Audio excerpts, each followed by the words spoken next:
Good afternoon, folks, and welcome to Longwell Art, WhaTheArt, the HOA with Heart. This week's Heart is for a young man by the name of John Means. He's a young man that needs a kidney transplant very desperately. His sister qualifies to be the donor, but they're raising funds in order to be able to pay for the operation, and the students of his school are doing this for him. You'll find a link to be able to donate and read the story in the event details. So please go there and help this young man out. Today's guests, we're just kind of doing a roundtable. We've got two fine other artists here, considerably different in what they do than what you're used to seeing me do, and I felt that was key to the variety. We have, first off, we'll go alphabetically here. We're going to go with Brett Hamilton. Welcome, Brett. How are you today? Oh, I'm doing well, Tim. And yeah, so my name is Brett Hamilton. My company is Hammys Furniture, and basically I'm an artist that loves to express myself through my furniture. And I have a saying that I love to build from the furniture out, which is creating collections of my work, with starting with furniture and then building complementing art pieces into collections. And that's what I do. All righty. And the other guest today is Jay Richardson, and I guess we're introducing him to the live side of Hangouts. He's done several Hangouts, but I think this is your first HOA, Jay? No, I've done a couple with Heather off the Craft Shack, and okay. then I guess I missed those. Yeah, and then with just a group with called the I&E Network, or the Inspiration Encouragement Network, which is a bunch of different artists, engravers, things like that gets together a couple of times a week and does a hangout. So. Did they do Hangouts on air? Yes.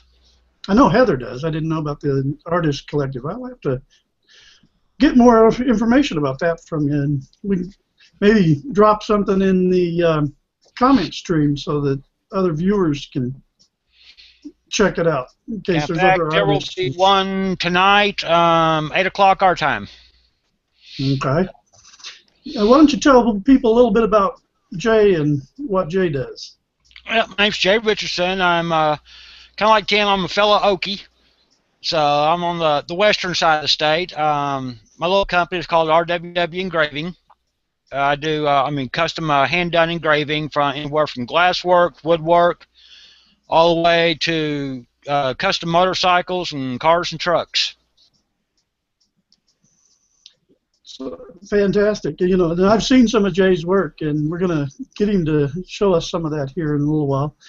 So, what are your plans going forward? I'll let you guys pick on who goes first there. We're just going to kind of coffee shop it this afternoon. Go for it, Brett. Okay. How about if I go for it?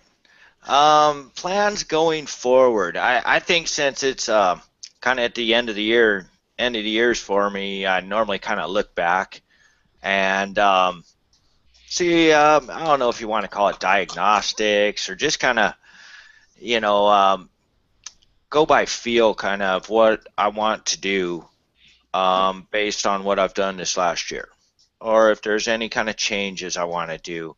Like, I've wanted to start my mornings off by doing some writings about my work and my artist statement and my bio, things that I have in my journals that I just quite haven't finished. So, you know, I start kind of doing that, adjusting my schedule kind of towards what I've done this last year and what I've learned and what I like to do, and kind of focus on that for the next year. So that's what I'm doing right now. My end of the year stuff, I think it's kind of a cool thing. I just kind of listen to my intuition. If I've heard myself like saying a lot of times like, God, I should be doing this, or I should be doing this. Like today I was putting some coatings on some bases, and I keep telling myself, now I need to photo these before I put the next coating on. So not only just have photos of them, but I can look back and see what I did, you know, to like compare it to a previous vase or a previous tabletop. So doing little things like that, like stopping myself from doing the work, taking some photos, and then proceeding with my work. So those are a couple of little things that I've been doing here. And how about you, Jay? What have you been up to lately? Oh, kind of like Brett. I look back over the year, the different events that I've done. Already working on my calendar for this next year. I have to look back and say, okay, what went well, for this motorcycle rally, what went well for this car and truck show, and just already working on trying to get things laid out for this next year, working on new techniques, new styles, new ways of doing things, and just, keep at what I do, but just trying to, perfect it even more. Yeah, I don't think we ever really hit perfecting it enough, and we're probably, I don't know about you guys, but I tend to be my worst critic. I'll be hard on something and somebody else will just fall in love with it, and you're going, yeah, but this is wrong with it and this is wrong with it. Do you guys fight that problem? Oh, all the time. Yep. For me, that was the biggest thing that I had to get over to move forward, was I call it perfectionism and getting past that. Or else I was on one tabletop a couple of years ago, and I had to step back and say, my God, if I don't change my view of this, it's going to be 5 years before I get this table done, and I still won't be happy with it. That would have taken a while. 5 years on a project. I think about the most I've ever taken is maybe 2-3 weeks on a painting, but 5 years, I don't know if I could invest that long in one project. No, I could not invest that either. That's why I stepped back and said, okay, I need to change the way I'm looking at this, and or else I'm going to do a coating and be like, no, I think I'll sand it down a little more, do another coating, do another coating, do another coating. No, I think it was just changing the way I was looking at things. Oh, I've had pieces where, especially like I'll get done with the glass piece, I'll sit there and look at it and go, man, I just really hate this way this turned out. I'll turn around and get ready to take a hammer to it, bust it up over a trash can, and somebody will walk in and they're like, what are you doing? I love that piece. How much you want for it? I'm like, okay, So it happens. It really does. It does. I know. I've actually had people come into the studio, and the painting they wanted was, I just had kind of thrown over in the corner because it was wonder how this would work and if I can like the effect when it's done.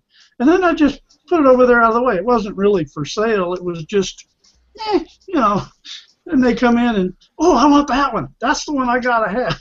So, in fact, that was the way my very first sale was when I got back to oil painting. Was I'd done an experiment on a tree, painting a tree, and that's what sold it, was that tree. Well, they always say, beauty's in the eye of the beholder, so. Oh, totally. It all depends on the person, on what they're seeing. Because some people might look at something. I've had one person look at my work and said, oh, man, for that price, I'll just go to IKEA. And then I've had plenty other people say, oh, my God, I'd just love to have that right in the middle of my living room. So. Yeah, let the guys at IKEA sell them something that's going to last that long, though. Yeah. Yeah, a cardboard table. Well, like a friend of mine says, you can go out and do an event somewhere, and only 50% of the people is really going to like what you do. So it's that 50%, that you go with and you work with, and go from there. 50%. That's high. That's not bad. I don't know. It still comes down to the same old thing, though, I think, is that with each piece we get better, but we don't see that we got better. But apparently others do. Yeah. And we learn tweaks, like especially in Brett's case. I know he's told me about a few of the things he's learned to tweak things to where it come out as nice or nicer after the tweak, but it wasn't near as much work, right, Brett?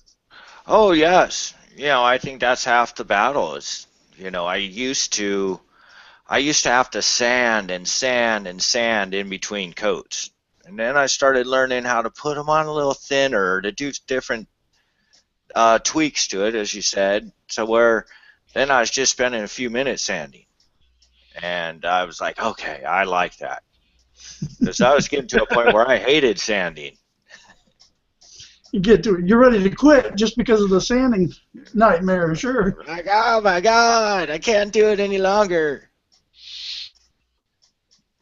Yeah, I think that's a great thing, end of year when you look back at certain things like that and just be like, wow, okay, came a long way in that part. I'm going to keep that going forward.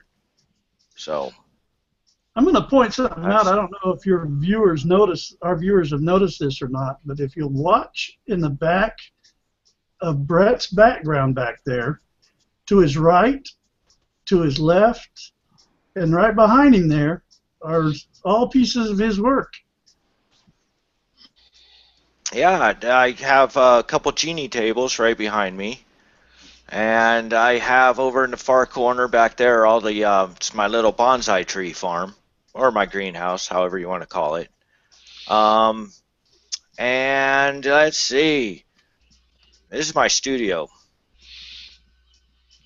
And over here I have all kinds of different water features. You have a fountain or something over to your right, too, as well. Yes, that's another one. I have two that are off to this side. This one right here are the next set of vases and tables that are going to match it. And let's see. Yeah, and then another water feature right there. So all are in the waxing stages. So I bring them in and I do all my finish waxing and everything in my studio here. Clean work. There you go. Something Yeah. that the in-house studio won't get the work, dust, and the rest of the house, so that Mama doesn't get quite as perturbed because she covered everything in dust. Oh yes, when I first started this a couple of years ago, and I had my shop, and then I didn't have any place to really pour tabletops, so I poured my first tabletops right here to the side on top of this table, and I swear I cleaned up for a year. I cleaned concrete dust out of the house and off its ledges and everywhere else. I thought she was gonna kill me. Well, apparently she didn't, because you're No, I'm still forward. kicking. But she still knows where you sleep, right? Oh yes. I'm within arm's reach. I know you were showing us some things earlier, Brett. Jay, why don't you see if you can get that camera angle again for those nice pieces that you were showing of your work. Okay, let me do a flip-flop on cameras here. There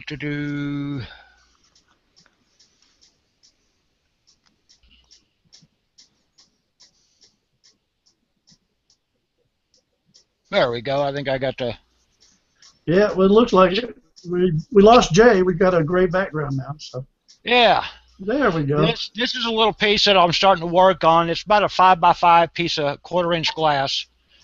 It'll all be deep cut in, so that way you can shine a light up through the edge of it and really make it stand out, and look. It looks really nice once you shine a light up through the edge of it. It's just a little Indian headdress. I mean, so far it's turned out to be a lot of fun to do and work with. So, and then one of the other pieces that I had, this is an owl that I did here a while back. This is all done on glass. Now, is that the front side or the back side of the? Is that the smooth side that we're looking at now? Yeah, actually, this owl here is actually done on the smooth side. I didn't back cut this one the way I've done some. This is all done on the front. Oh, this one you'll see and feel the texture right on the viewing surface. As far as one cut on the back side, this one was cut on the back side. So whenever you touch the front of the glass, it's just all nice and smooth. Okay, yeah, you can see the difference once you compare the two of them together. Yeah. That's pretty slick. Beautiful Yeah. jobs there, Jay. Beautiful jobs. Yeah, that one looks like it's different shades of color. Yeah, a lot of it's just the background that's shining through, because if you look, you can see my hand Yep. through the glass. So you just put a dark background in behind it, and that kind of gives it that dark look of shadows. Oh yeah. That's nice. That's nice. So if you use a darker lamp like a green or a blue or something like that to light it up at the bottom, then you'd probably get near the same effect. Yeah, or like with this one here, it will actually end up going into an actual frame that has LED lights built into the frame, so it can be hung on the wall and then lit up, and it will have a dark background in behind it. Oh, okay. That will look nice. That'll Yeah. look really nice. You got a customer for that one already? No, believe it or not, this one here was actually a experimental piece. I had never tried this design before or tried doing it like this, so this is just kind of a first, and so I think this I'm just going to keep and hang over my fireplace. There you go. It's a There keeper. you go. I'm going to be doing some upgrades to some of my art. I'm going to use the canvas over my shoulder. There is an 16 by 20, and I'm going to jump up to 24 by 30. And I've already told the wife she gets to pick the topic for the first one because it's hers. Because I haven't done one for her yet, and doggone it, after 37 years, she's entitled to it. Well, at least one or two. She's liked some of them, but I guess not enough to want to hang them, or hasn't asked about hanging them or anything. So I don't know. It's a case of let's see what she comes up with. This one's going to be fun. I'm going to enjoy that one very much. She might give you a good challenge. Can always use a good challenge because it only can make you better. Yeah, well, that's kind of why I did this one with the trees, the mountains, and all that, because it was a challenge. Yeah, those trees look awesome. That, I guess, is multi-layered. You do your trees and then do your mountains. And Yeah, I did the trees where I cut them in deep. That's a 1/4 inch thick piece of glass, and those trees are probably cut in about 1/16 of an inch into the glass. it's almost half the thickness, so that Yeah, they get and then as far as the mountains go, it's almost like just frosting the glass. I just kind of take the top layer off just enough to give it that frosted look. Okay. That's slick. I'll tell you, it's a heck of a job. And that's kind of why I wanted both of you guys to hang out today, is because I've talked with you and I've admired your work, and I just wanted my audience to be able to see some of the fantastic things that you've been doing, and so they can appreciate what you do as well. Well, I've always believed that, artwork to me, if it's handmade, I don't care if it's a card, if it's a lamp, if it's a table, a painting, what it is. If it's hand done, I mean, it's art. That's just the way I've always believed and kind of the way I was brought up. Yeah, I like that. Everything handmade pretty much is art. Yeah. It's all the person building it, how they're expressing themselves. Well, look at some of the things that I don't know about you guys. I'm sure Jay's did, and I don't know about Brett's, but I know my grandmother did, and my mother did some crocheted stuff back. We're old enough to have at least heard of doilies, and we haven't seen some. And some of the intricacies in some of those, and that's involved in it. I mean, they literally were capable of using a fine thread to almost create lace by hand, stitch at a time. I actually have some of my a couple of my grandmother's doilies that she made, and I actually ran those through my scanner and used those doilies as patterns for backside of glass that I've gone in and engraved in. Very cool. Very cool. That might be an interesting project. I may have to see if my wife still got my mom's pineapple doily. It's called the pineapple stitch. and when it's done, it looks like a bunch of pineapples kind of stacked together in a pyramid type thing with a big lace crocheted around the edge of it. And this is all the same size thread all the way through the thing. It was just beautiful, but I don't know if we still got it or not. Yeah, that's I really like Etsy, and you know, to get on there and to see the huge variety of things that people make by hand. Oh yeah. I like some of the things on Etsy. I've gotten to a point anymore. Tim, I think you've been to the site of the Craft Star. Mm-hmm. Yeah, you will see a lot of beautiful handmade stuff on there. That was what? Craft Star? Yeah, okay. The Craft Star here on Google+. Okay. They're Beth Ann Davis and Rhonda Green, and can you think of a couple others that, right off the top, Jay, that... Oh, shoot. It's been a while since I've been to one of their HOAs to try to keep track of who all's there anymore. I'll have to make sure I ping them in the comments and let them know that we talked about them and admire what they're doing. Oh, yeah. I've watched several of their Monday night... I don't know, I can't remember what they call them, Monday night hangout, for lack of a better word, that you know, they might talk business a little bit. They'll maybe bring on a particular crafter and talk a little bit about what that crafter does and show some of the different work. Definitely have a lot of fun. It is, and they do. They have a lot of fun, and they really help you appreciate that hand craftsmanship isn't dead. You know, we've gotten to where you run down to Walmart and literally all of this stuff is, and I've seen people do it to my wife. They ask her about doing something. Oh, well, I can pick that up at Walmart for $1. Yeah, but is it going to last as long? Kind of like Brett and his furniture. Yeah. Is it going to last as long? Is it going to have the same quality, or was it just thrown together by a machine on a random, due to a random algorithm or pattern, instead of somebody took the time and put the love and effort into it? Well, like I like to try to say a lot of times, I like taking things that are Walmart ordinary and making them Saks Fifth Avenue extraordinary. I like that. That's classy. That's a fantastic way of phrasing it. Yeah. I gotta give you that one, Jay. Hats off to you, my friend. Well, it's just like, I'll be the first to admit there's a lot of things that I pick up, glass plates and things like that. I pick up at, Walmart or Target or, wherever I can find them.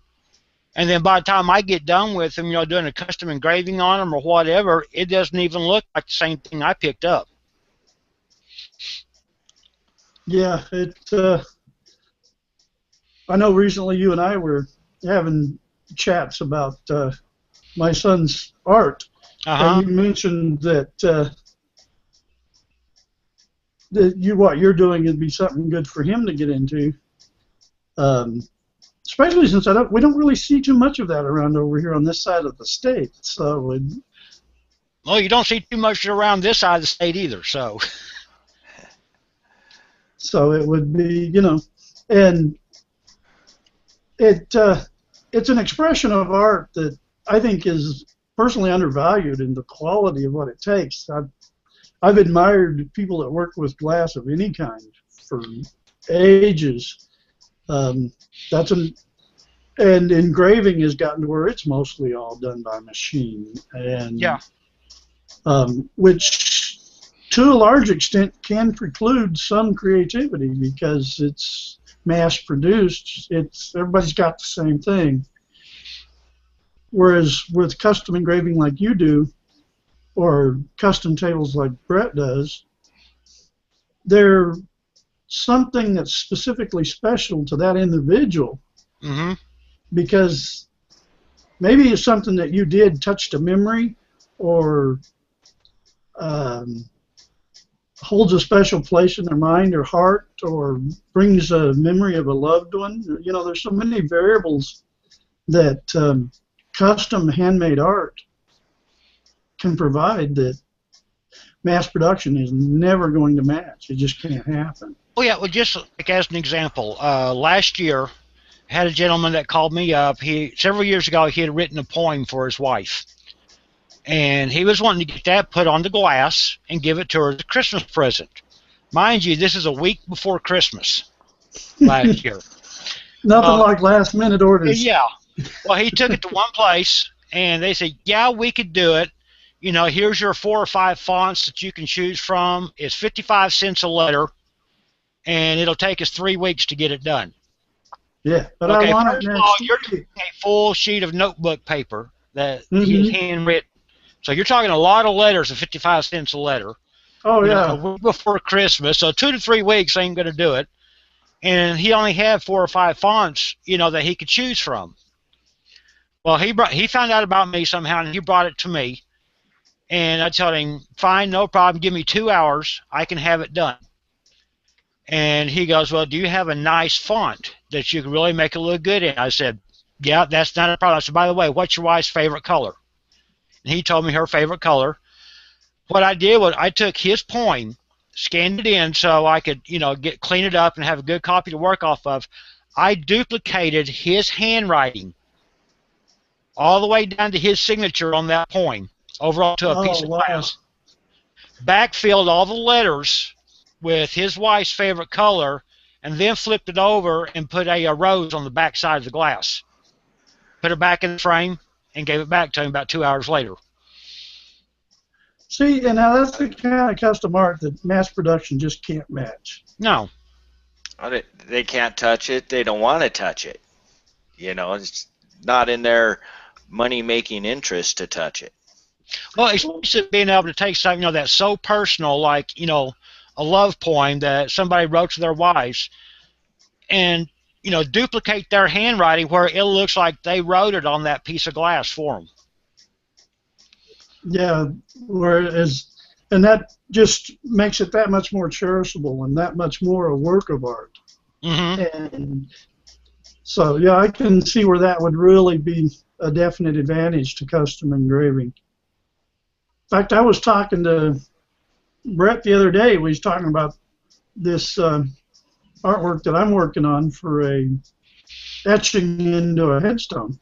That is something like he might consider, because he's mentioned that he played with maybe the different depths or textures of the trowel to get shadows or whatever when he's making the tabletops. That might be something maybe down the road he might want to consider. Had him looking with that look in his eyes the other day, didn't it, Brad? Like, you never know what a customer might bring to you. That's the thing, is it's like there's so many things that can be done when you're custom making things. Kind of like the poem and using his handwriting. You never know what a customer comes with. So a lot of times ideas come through and I just put them in the storage bank. And somebody might come through with something, I might pull that idea out and run it past them. So. Yeah, that's it. Now you get ready to ever do something like that, let me know, and I'll turn you on to a company where you can look at getting a what's called a micro blaster. It's a small pin style sandblasting outfit, and you can just blast it right into that concrete. Oh wow! Yeah, that sounds awesome. Sounds like almost like airbrushing, but with a sandblaster. Exactly. Yeah, I've seen that type of sandblast. I remember using something very similar to that in light machine work on engines back in ages ago. But it was the same principle. It's more of almost a beaded glass type sandblasting as opposed to, and we did it deliberate because it added a specific texture that enhanced the performance on the part of the motor interior that we were working with. But yeah, I mean, it's really neat. I mean, like I said, I've been thinking about trying to get one of the little blasters myself one of these days, because a lot of the stuff that I do with, just the engraving now, I can do what they call a multi-stage blast and do the same thing with the sandblaster. You can actually get down to just real fine pinpoint work with it. Oh, wow. Yeah, at some point, I'm going to need to add into my shop a sandblasting unit for cleaning my steel for my welding. Mm-hmm. And you never know what, yeah, I'll have to think about that one. Gave you a new angle on sandblasting, huh? You didn't think of Oh, maybe going that totally. small or that use for it. So another one of those aha moments, eh, Brett? Yeah, yeah, exactly. It's like, hey, because most of my tools, I take, your standard tools you buy, and I'm always adding gadgets to them that I make in my shop. So, you start thinking of a sandblaster. I'm like, now what kind of gadgets can I add to that? Well, apparently Jay knows a few. So Yeah. sounds like you're set up now, there, fella. Yeah, there you go. Well, guys, let's tell everybody real quick once again where they can find you. I'll start again with alphabetically. Brett, where can people find you currently? You can find my website, which is Hammys .net. So HAMMYS.net. And you can find me on Google Plus under Brett Hamilton. And all that has all my information on where you can email me and my phone number and contact me. Great. And Jay? You can find me on Google Plus under J Richardson or RWW Engraving, or you can also find a lot of my work on Pinterest under RWW Engravings. Just make sure there's an S on the end of it. Alrighty. Well, thank you, gentlemen, for showing up today and hanging out and just kind of relaxing a little bit instead of the usual work type HOA today. We all need a breath of fresh air once in a while to just clear the cobwebs, makes creativity a little easier. I'm Tim Longwell with Longwell Art. You can find us at longwellart.com. Both myself and Longwell Art have pages here on Google+. We're also at Tim Longwell Art on Twitter and Facebook. And remember, today's heart for What the Art is John Means. Go to the event page, click the link, read this young man's story, help him get this badly needed kidney transplant. You guys have a good week and a good weekend, and we'll see everybody next weekend. Later.